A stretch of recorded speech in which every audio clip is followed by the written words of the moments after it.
신약 성경은 모두 27권이죠.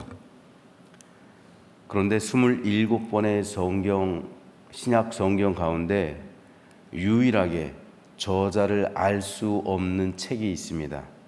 바로 히브리서입니다. 히브리서의 저자로 어떤 사람은 바울을 지목하기도 하고 어떤 학자는 바나바 혹은 아볼로를 지목하기도 합니다. 또 다른 이들은 브리스길라나 누가를 지목하기도 합니다. 정확한 사실은 알 수가 없어요.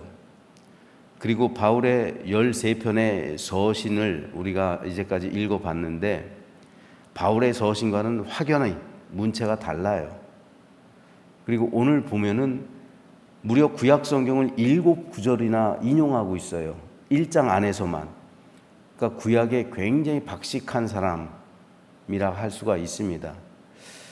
바울과는 문체가 다르고 그리고 여러 가지 인용하는 것도 그렇고 그래서 누구인지를 알 수가 없어요. 오히려 바울이 아닐 가능성이 훨씬 높습니다.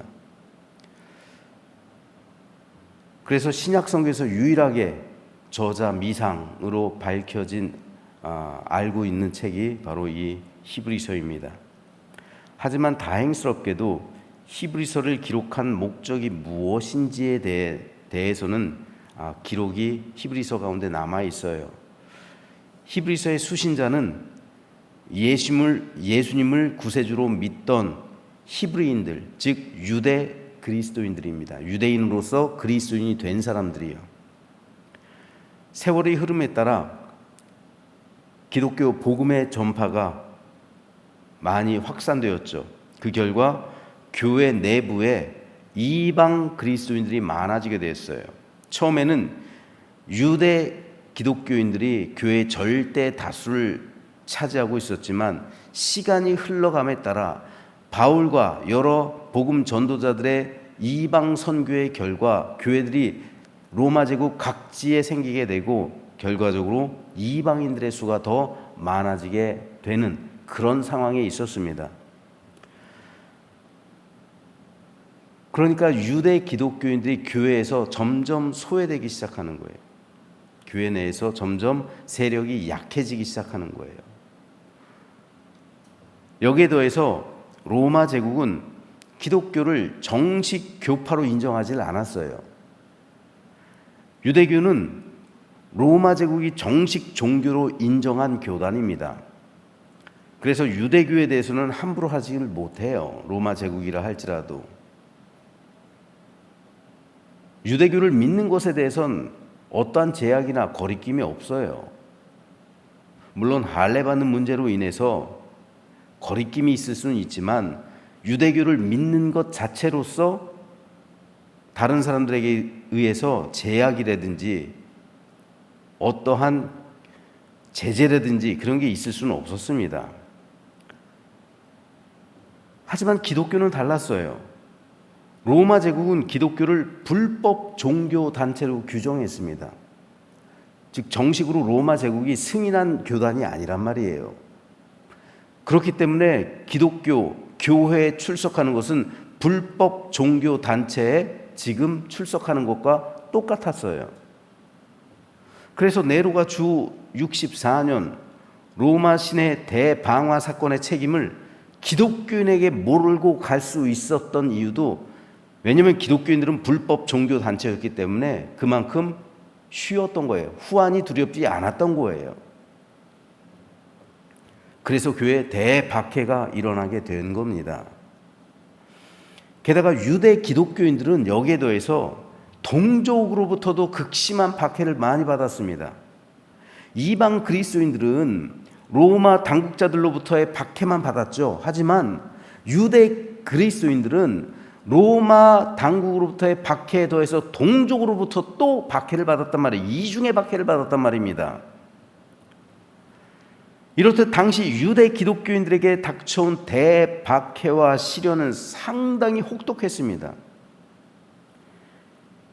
이에 유대 기독교인들은 유대교로 되돌아가고 싶은 유혹을 느끼는 거예요. 차라리 예전에 유대교로 돌아가서 유대교 안에서 예수님 믿으면 되지, 이런 생각을 하고 있었던 거예요. 그만큼 대박해가 심각했기 때문에, 혹독했기 때문에 대박해 가운데서 비교적 편안하고 안전하게 신앙생활 하고 싶은 염원이 있었던 겁니다. 거기에다가 유대교는 그래도 시각적으로 볼 수 있잖아요. 아직까지는 성전이 있잖아요. 아직까지는 성전이 있었기 때문에 성전에서 제사도 드리고, 그리고 대제사장의 그 모습을 보고, 그러면서 어떤 거룩한 사람은요, 시각적인 효과에 굉장히 민감해요. 예민합니다. 그래서 그 대제사장의 거룩한 모습을 보면서 내가 이 시각으로 이 종교를 바라볼 수 있다는 것은요, 그러면은 진짜 하나님께서 현현하는 것 같고 임재하는 것 같고 시각적인 효과가 있잖아요. 그리고 실제로 자기를 대신해서 짐승을 제사로 희생제물로 드리잖아요.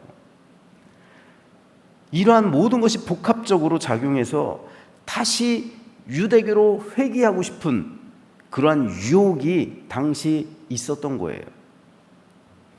이때는 아직까지 유대교와 기독교가 분리되지 않았을 때입니다.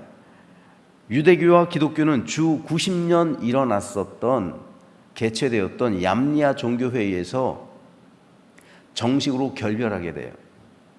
이때까지 유대 기독교인들은요, 안식일도 지켰어요. 이방인들은 안식을 지킬 필요가 없잖아요. 주일만 지켰죠. 이방인들은. 이방 그리스도인들은 주일만 지켰죠. 그런데 유대 기독교인들은 안식일도 지켰어요. 왜냐하면 유대교의 분파였기 때문에, 그때까지 기독교가요. 안식일, 토요일날 안식일도 지키고, 금요일 저녁부터 토요일 저녁까지, 그리고 주일 아침이면은 또 주일을 지키는 거예요. 2번 지키는 거예요. 그러니까 둘 중에 하나만 하면 되는데, 이방 기독교인들은 둘 중에 하나, 다시 말해서 주일날만 예배 드리잖아요. 그런데 유대 기독교인들은 2번 드리는 거예요. 토요일날도 그리고 주일날도. 그래서 AD 90년에 얌니아 종교회의에서 완전히 유대교가 기독교를 이단으로 파문해버리죠. 그래서 결별하게 돼요. 그때부터는 이제 유대 기독교인들도 주일날만 지키게 되는 거죠. 이 얌니아 종교회의가 굉장히 중요해요. 여기서 바로 구약 성경 39권이 정경으로 확립이 되죠. 개신교에서 신약 성경은 395년에 카르타고 회의에서, 그보다 약 300년 뒤에 신약 성경이 정경으로 확립이 되는데, AD 90년 얌니아 종교회의에서 2가지 중요한 사건, 구약 39권이 정경으로 확립되고 유대교와 기독교가 정식으로 결별하게 되는 그 사건이 있습니다. 그때까지는 기독교는 유대교의 한 분파로, 히브리서가 쓰일 당시 이때까지만 해도 그러한 한 분파로 인식이 되었기 때문에 유대 기독교인들은 다시 한번 유대교로 돌아가고 싶은 유혹을 느낄 수밖에 없었던 거예요. 그래서 히브리서 기자는 다시 유대교로 되돌아가려는 유혹을 받고 있는 유대 기독교인들을 향해서 그것이 얼마나 잘못된 생각인지를 말해주고, 그것은 나아가 배교하는 것이다 라고까지 주장을 합니다. 히브리서를 통해서요. 유대교는 옛 종교요, 기독교에 대한 그림자였습니다. 하지만 기독교는 하나님의 구원을 보여주는 실체, 그리고 참된 생명과 구원의 통로였습니다. 그래서 히브리서 기자는 그리스도의 우월성을 강조하고 있는 거예요. 4장까지는요, 천사와 그리스도를 비교합니다. 그리고 5장 이후로는요, 대제사장과 그리스도를 비교해요. 그래서 천사보다 우월하신 그리스도, 대제사장보다 우월하신 영원한 대제사장이신 그리스도, 그래서 아론의 반차를 따르는 대제사장이 아니라 그리스도는 멜기세덱의 반차를 따르는 대제사장이 되신다는 것을 논증하고 있는 거예요. 히브리서 전체를 통해서 그리스도의 우월성에 관한 이야기가 무려 15번이나 소개되고 있어요. 그만큼 그리스도는 구원의 완성이요, 구원의 실체라는 사실을 강조하고 있는 거예요. 그런데 유대교로 되돌아가면 어떻게 그리스도를 발견할 수 있느냐는 겁니다. 유대교에서 말하고 있는 구약 성경에서 말하고 있는 그 실체가 예수 그리스도이신데, 실체가 왔는데 왜 그림자인 유대교로 다시 돌아가려고 하느냐라는 논증이었던 거예요. 이러한 히브리서는 전반부와 후반부로 나눌 수가 있습니다. 전반부는 1장부터 10장 18절까지, 여기서는 구약과 신약을 완성하신 예수님의 우월성에 대해서 논증하고 있습니다. 그리고 후반부인 10장 19절에서 13장까지는 인내하는 믿음과 그에 합당한 생활, 즉 실천적인 믿음의 삶을 강조하고 있습니다. 그리고 전반부는 또 두 부분으로 나눌 수가 있어요. 1장 1절에서 4장 13절까지는 예수님의 신분과 구원자로서의 우월성에 대해서 특별히 천사와 비교를 하면서 그리스도의 우월성을 강조하고 있고요.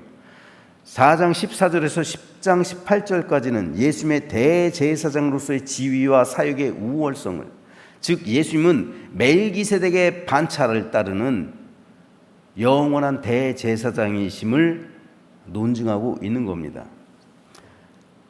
오늘은 이 가운데 1장을 시작하면서 읽었는데 1장은 크게 두 문단으로 나눌 수가 있습니다. 먼저 3절까지는 구약을 잇는 신약 계시의 전달자인 그리스도와 그리스도의 실체에 대해서, 4절에서 14절까지는 천사보다 뛰어나신 그리스도의 성자로서의 지위에 대해서, 그리스도의 우월성에 대해서 논증하고 있습니다. 오늘은 이 가운데서 13절과 14절 말씀을 잠시 살펴보겠습니다. 어느 때 천사 중 누구에게 내가 네 원수로 네 발등상이 되게 하기까지 너는 내 우편에 앉아있으라 하셨느냐? 모든 천사들은 섬기는 영으로서 구원받을 상속자들 위하여 섬기라고 보내심이 아니냐? 여기서 히브리서 기자는 천사와 그리스도를 비교하고 있는 거예요. 왜냐하면 당시 유대인들은 천사를 숭배했어요. 천사가 영적 존재로서 인간보다 우월한 존재라고 인식을 했고, 천사 숭배가 유대교 안에서 횡행하고 있었어요. 하지만 히브리서 기자는 시편 110편 1절 말씀을 인용해요. 시편 110편 110편 말씀을 인용하는데, 이 시편 110편은 다윗의 시예요. 다윗은 여기서 이렇게 고백을 하고 있어요. 여호와께서 내 주에게 말씀하시기를 내가 네 원수들로 네 발판이 되게 하기까지 너는 내 오른쪽에 앉아있으라 하셨도다. 여기서 다윗이 고백하고 있는 내 주란 바로 성자 예수님을 말하는 거예요. 즉 구약 성경에서 특별히 다윗이 이미 예수님을 내 주라고 표현하고 있는 겁니다. 성부 하나님과는 구별된 존재, 다윗이 내 주님, 나의 주님이라고 표현하는 그 존재가 바로 성자 예수님이라는 그 사실을 다윗이 이미 고백했다고 히브리서 기자가 말하고 있는 거예요. 예수님도 이 말씀을 인용하셔서 제자들에게 이렇게 말씀하신 적이 있어요. 예수께서 그들에게 이르시되 사람들이 어찌하여 그리스도를 다윗의 자손이라 하느냐? 즉 주님께 나온 바리새인들을 향해서 주님께서는 사람들이 왜 그리스도를 다윗의 자손이라 하느냐? 왜 그리스도가 메시아가 다윗의 후손으로 온다고 말하느냐? 시편의 다윗이 친히 이렇게 말하지 않았느냐? 주께서 내 주께 이르시되 내가 네 원수를 네 발등상으로 삼을 때까지 내 우편에 앉아있으라 하셨도다 하였느니라. 다윗이 그런데 다윗은 메시아를 나의 주님이라고 말했다. 그런데 어찌 메시아가 그의 자손이 될 수가 있느냐? 예수님께서는 이걸 말씀하시는 거잖아요. 그래서 바리새인들로 하여금 아무런 대답도 하지 못하게, 답변도 하지 못하게 만드신 거잖아요. 예수님께서는 다윗의 이 시편 110편 1절 말씀을 근거로 해서 다윗이 예수님을 주님이라고 불렀는데 어찌하여 메시아가 다윗의 자손이라고 말하느냐 라고 질문하는 것이고요. 예수님께서는 영원하신 하나님이심을 이 구절을 통해서 논증하셨던 거예요. 말씀하신 겁니다. 히브리서 기자 역시 이 말씀을 인용하고 있는 거예요. 유대인들이 그토록 존경하는 다윗이 예수님을 나의 주님이라고 불렀다면 예수님이야말로 성자 하나님이심을 논증하고 있는 겁니다. 그런데 그런 하나님을 어찌 감히 천사와 비교할 수 있겠느냐는 거예요. 천사도 피조물이죠. 하나님이 영적 존재로 피조하신 존재입니다. 그러나 천사는 사람보다 못해요. 왜냐하면 사람에게는 영도 있고 육도 있잖아요. 하지만 천사는 영적인 존재잖아요. 육의 몸이 없잖아요.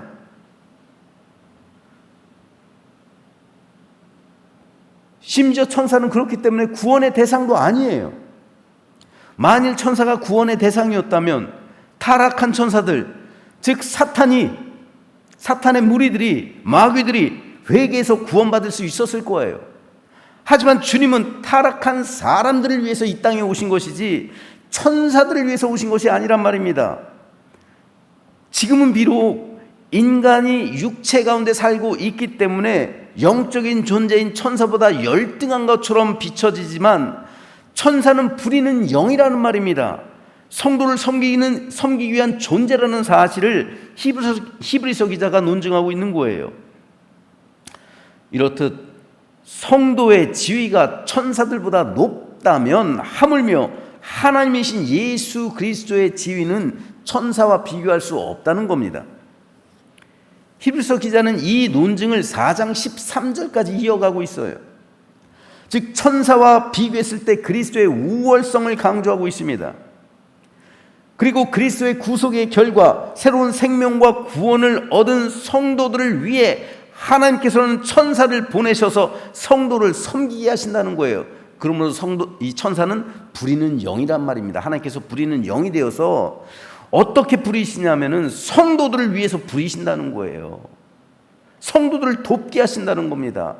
하나님의 말씀을 전하게 하고, 그리고 하나님의 계시를 전하게 하고, 그리고 성도를 도와주는 그 역할을 감당하게 하는 영이라는 거예요. 그렇기 때문에 천사는 성도를 섬기는 봉사의 영이 되었다라는 말입니다. 그런데 어찌 성도가 천사를 숭배하느냐는 거예요. 유대교는 지금 천사 숭배 사상이 만연해 있어요. 그러므로 천사를 숭배하는 믿음은 대단히 잘못된 믿음이라는 겁니다. 천사가 우리를 섬기는 거지 우리가 천사를 섬기는 것이 아니라는 거예요. 그러므로 천사를 숭배하는 유대교로 되돌아가는 믿음은 참된 믿음에서 멀어지는 것이라는 사실을 히브리서 기자가 논증하고 있는 거예요. 이것은 다른 말로 말하면 성도의 특권을 의미합니다. 성도의 특권, 천사까지도 부리는 영으로 성도를 섬기게 한 이 특권이 성도에게 있다는 거예요. 우리가 이 특권을 받을 수 있는 유일한 이유는 예수님께서 성도를 위해 죽으셨기 때문이죠. 그러므로 성도 믿음의 중심에는 언제나 예수 그리스도의 십자가가 있어야 합니다. 그리고 성도의 삶에는 감사함이 넘쳐야 되죠. 비록 성도는 세상에서 환난과 고통을 겪을 수 있어요. 히브리서를 쓸 당시처럼 성도에게 모진 풍파와 고난과 대박해가 벌어질 수 있다는 말입니다. 하지만 진정한 믿음은 그러한 박해로 인해 좌절하는 것이 아니라 그 박해를 타고 넘어가는 것이 되어야 함을 히브리서 기자는 강조하고 있는 겁니다. 바다의 파도가 높을 때 그 파도에 깔리면 사람은 죽습니다. 그 파도로 인해서 죽어가는 사람이 있어요. 하지만 그 파도를 타고 서핑을 즐기는 사람도 있어요. 파도를 타는 사람은 사는 것이고요, 파도 밑으로 가라앉는 사람은 죽는 겁니다. 결국 히브리서 기자는 대박해라는 이 고난의 파도 때 그 파도를 타고 올라가야 사는 것이지 그 파도 밑에 잠기면 죽는 것이라는 사실을 보여주고 있는 거예요. 하나님의 교회는 대박해란 파도가 닥쳐왔을 때 그 파도를 올라선 승리한 성도들의 모임이에요. 이제까지 교회는 그렇게 존재했습니다.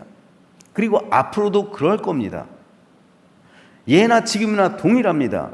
성도에겐 고난과 고통, 역경과 환난, 풍파 없으면 더할 나위 없이 좋겠죠. 하지만 세상은 성도를 그렇게 놔두질 않아요.